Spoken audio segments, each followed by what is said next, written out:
안녕하세요. IT조선 유진상입니다. 안녕하세요. 법무법인 바른의 한서희 변호사입니다. 예, 이번 주에는 저번 주에 이어서 플랫폼 사업자를 위한 법률 가이드 두 번째 네. 시간을 마련을 했는데 오늘은 큰 주제가 뭐예요? 오늘은 이 홈페이지에 뭐를 표시해야 되냐? 그 의무적으로 하셔야 되는 것들이 있거든요. 네.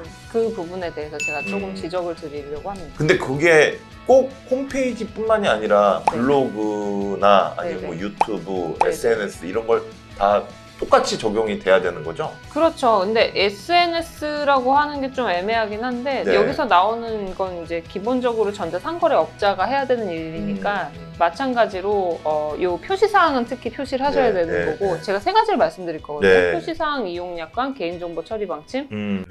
표시사항은 어디서 사업을 하시던지 반드시 표시를 하셔야 네, 돼요. 네. 저는 이게 제가 가끔 커뮤니티라고 생각을 하고 갔는데 네네.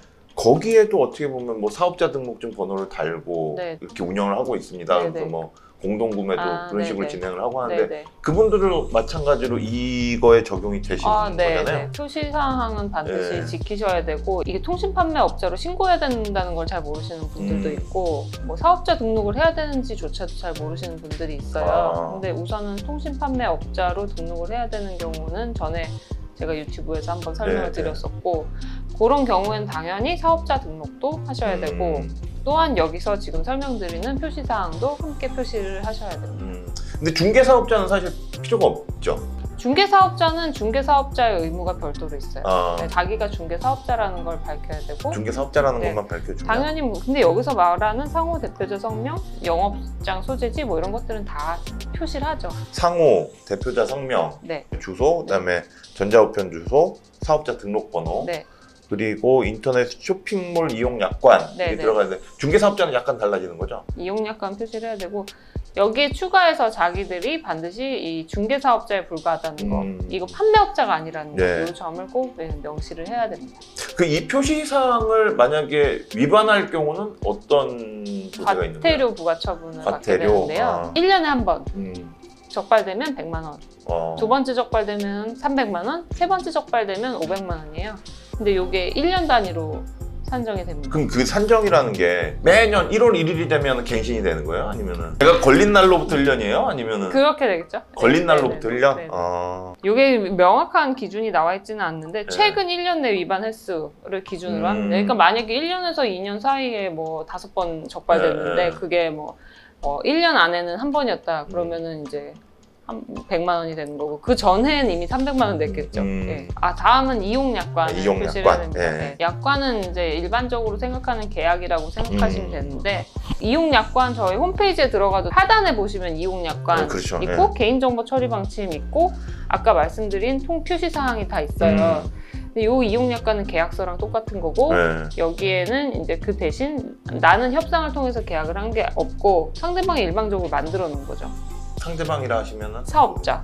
플랫폼 사업자가 사업자? 미리 만들어 놓은 계약서. 그러니까 네이버나 뭐 쿠팡이나 그렇죠, 이런 그렇죠. 데들 네. 말씀하시는 네네. 거죠? 그리고 우리는 보통은 그냥 보고 마음에 안 들면 가입 안 하는 거고 마음에 네. 들면 사인하는 네. 가입 네. 누르는 거죠. 그러니까 이 부분은 불공정할 수 있는 여지가 있어서 네. 상대방이 미리 만들어 놓은 걸 나는 그냥 수락해야 되는 입장이잖아요. 그래서 요거를 규제하기 위해서 약관규제법이 있어요. 근데 사업자분들께서는 약관규제법에 위반되지 않게 이용약관을 만드셔야 하는 점이 또 주의사항입니다. 그럼 그걸 만들기 위해서는 또 준비를 또 해야 되는 상황이네요. 네네네. 유사한 사업자들의 이용약관을 뭐 본따와서 하시는 경우가 많이 그러니까 있어요. 카피앤페이스트를 많이 할 것 같거든요. 네. 근데 그거는 뭐 괜찮은데 뭐 음. 공정거래위원회에서 표준약관을 고시를 하고 있기 때문에 아. 그걸 사용하셔도 되는데 네. 표준약관을 쓰지 않을 때는 문제점이 불공정한 약관 조항이 포함되어 있을 가능성도 있어요. 아, 그러니까 무조건 카피앤페이스트를 하면 안 된다는 네네. 거네요. 그러니까 공정거래위원회 게 아닐 경우는 그 다른 사람이 이미 불공정하게 잘못 만들어 놓은 약관을 그대로 사용할 우려도 있는 거죠.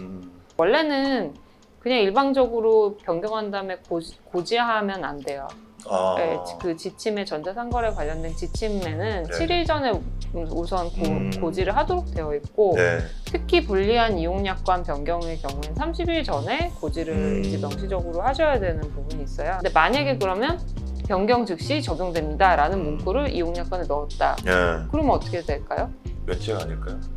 아닙니다. 아니에요? 이 조항이 불공정 약관. 아, 그 조항 자체가 네. 불공정해요? 불공정 약관이면 아. 원래 효력이 무효예요. 근데 이거를 무효라는 걸 확인받기까지는 사실은 절차가 필요하게 되잖아요. 그럼 또 민사가 들어가야 되는 건가요? 공정거래위원회에 아, 보통 신고를 공정거래위원회로? 하고 아. 공정거래위원회에서 어떤 요 약관에 대해서 시정명령을 내리거나 뭐 이제 무효라는 취지로 판단을 내려주면 그 조항은 이제 무효로서 적용받지 않게 될 수 있습니다. 그렇군요. 그러면은 이 이용 약관을 만약에 문제가 됐거나 아니면 네, 네. 제대로 안 돼 있거나 네.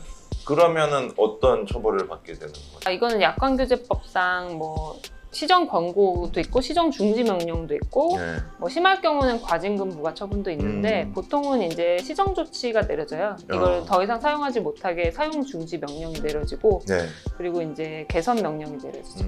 그러면은 혹시 좀 쉽게 네. 좀 이렇게 이 약관 관련해서 맡으셨던 건들이 좀 있을 네, 것 같은데요. 좀 사례를 좀 말씀해 주셨으면 하거든요. 네, 제가 맡았던 사례는 좀 오래돼서 예. 아주 최근 사례는 이제 전자상거래 모바일 상품권에 표시 광고 의무 같은 것들 어떻게 되어 있는지 이런 걸 많이 검토했었고 네. 실제 요즘에 약관규제법에 위반돼서 공정거래위원회 처분받은 사례들은 숙박 플랫폼에서 환불 정책을 아주 엄격하게 적용한 경우 만약에 숙소 도착 7일 전까지 예약 취소하면 50%만 환불합니다라는 네. 약관 조항이 이제 실제 사례로 문제되는데 네. 이 경우에는 이 약관 조항이 과도하게 소비자에게 손해배상 책임을 부과하는 조항이라고 해서 무효로 이제 공정거래위원회에서 판단을 내렸습니다.